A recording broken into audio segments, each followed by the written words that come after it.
Tonight on Capitol Hill, tensions erupt as FBI Director Patel faces a blistering interrogation over accusations of political bias inside the Bureau. Senators accuse Patel of turning the FBI into a political weapon and of shielding powerful figures from scrutiny in the Epstein case. Thank you, Mr. Chairman. And Director Patel, I'm glad that I'm going a little out of order here because I'm going to pursue some of the things that you were just talking to Mr. Fry about and remind you about your confirmation hearing.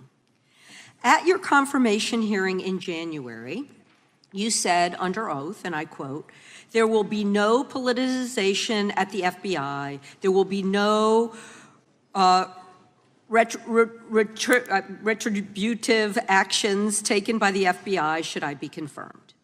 And in your written response to the Senate questionnaire, you said, I quote, "Personnel decisions shall be based on performance and adherence to the law. And every FBI employee will be held to the absolute same standard and no one will be terminated for case assignments." So I want to just go through a couple of scenarios with you to get a sense of whether you think these are examples of politicization of the FBI or making decisions based on the performance and adherence to the law. So, first question. Would hiring FBI agents, analysts, and supervisors from only one political party being politicization of the FBI or making personnel decisions based on performance and adherence to the law? We don't ask FBI people, applicants, where their political parties are. Mr. Patel, do you ask FBI applicants who they voted for? The FBI does not. Are you aware that in the lawsuit that Mr. Driscoll filed against you and the FBI, he was asked who he voted for? Since that lawsuit has been filed and it's ongoing litigation, I'm not able to comment. Well, but it also means that you just said that what happened in his situation didn't happen. So we will go on to the next question. Let me ask you an even easier one. Does firing agents for working on the cases that they were assigned to and that the president didn't like, is that politicization of the FBI or making personnel decisions based on performance and adherence to the law? The FBI doesn't terminate anyone based on case assignments alone. Has the FBI ever been sued by somebody who felt that they were terminated based on case assignments? In the entire history of the FBI, I'm sure they have. No, since your tenure. I'm sure there's ongoing litigation. Yes. In fact, there is ongoing litigation. And in fact, people have been asked who they voted for. And in fact, you are running an FBI for the President of the United States rather than the people of the United States, because my questions were not hypotheticals. They are the things you have done during your tenure. And according to a lawsuit filed last week by long-term FBI agents, you fired former acting director Brian Driscoll. He had served with the Bureau for nearly 20 years, earned a Medal of Honor, Medal of Valor for bravery during the dangerous ISIS raid, and had a wealth of crisis response experience and led the FBI's critical incident response group. When the Trump administrations interviewed Mr. Driscoll for that role, they interrogated him about his political leanings and who he voted for in the last 5 elections. Questions Mr. Driscoll refused to answer because those types of questions impermissibly politicized the FBI. You also fired Steve Jensen, who served the FBI for nearly 2 decades and ran critical terrorism, counterintelligence, and organized crime operations, whom you once described as embodying what the American public demands of the FBI. But he was fired because he took part in investigating crimes committed on January 6th. And Trump's MAGA base lambasted you online for keeping him at the FBI. So he's no longer at the FBI. You also fired a decorated combat veteran with decades of experience in the Bureau, Special Agent Walter Jardia, because he worked on the investigation into the Russian interference in the 2016 presidential election and helped investigate Trump's ally, Peter Navarro. Director Patel, it is very clear that you have flunked your own test. You've put saving your job, which I actually believe you were being honest about during your confirmation hearings, over doing what's right for the FBI and the American people. That is not adherence to the law. Thank you, and I yield back. Time of the gentlelady. Thank you, Mr. Chairman. I'm concerned by reports that FBI agents have been diverted from their important work on crime and anti-terrorism to work on matters that are not critical to our safety. I'd like to play the video, the whole video Jeffrey clip. Epstein's Black Book? Black Book. FBI. But who? That is, I mean, there's... Oh, that's under direct control of the director of the FBI. Or the So, manifesto. but the Black Book, it's not just sitting, I mean, that's Hoover power times 10. And to me, that's a thing I think President Trump should run on. On day one, roll out the Black Book. In contrast to that attitude of let it all out, we're getting reports of actions that run contrary to getting everything out and that also involve diversions of FBI resources. For example, an FBI whistleblower reported that you were pressured by the Attorney General to place 1,000 personnel on 24-hour shifts to mine roughly 100,000 Epstein-related records to redact President Trump's name from the files. Bloomberg reported this, that you directed FBI special agents from the New York and Washington field offices to join the Bureau's FOIA employees in Winchester and another building a few miles away, and that while reviewing the Epstein files, FBI personnel identified numerous references to Trump in the documents, and people familiar with the matter said that Trump's name, along with other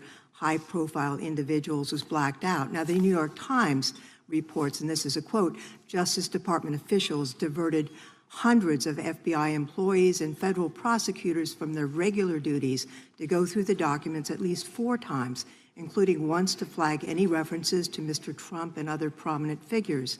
Details of the review were based on accounts by 3 former FBI and Justice Department officials who spoke on condition of anonymity because of fears of retaliation, and further that the FBI finished, after they finished its review of the files and materials, was sent to a team of Justice Department lawyers who double-checked the FBI's redactions and, quote, were instructed to flag any mentions of Mr. Trump and other celebrities.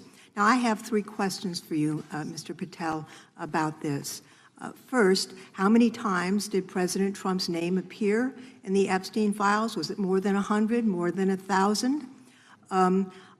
Were the agents who were pulled from their duties to redact the president's name from the Epstein files working on criminal cases or national security cases or child sex trafficking cases? And are the number of agents that have been reported diverted for these purposes, is that accurate? No. No what? You asked if it was accurate. I said it wasn't. So you're saying that none of this happened? That, No, I'm saying it was inaccurate. okay. How many times did President Trump appear in the Epstein files? More than 100? More than 1,000? No, and what we've been able to release is what we've been legally able to release, and that has No, been that's not the provided to question. public. I asked you, how many times did the president's name appear? I don't know. It's your testimony. You do not know that The answer. number of times, no. Could you tell us how many agents were diverted for this task and what they were working on? When you say diverted, you make it seem as if agents were pulled off what they do all the time.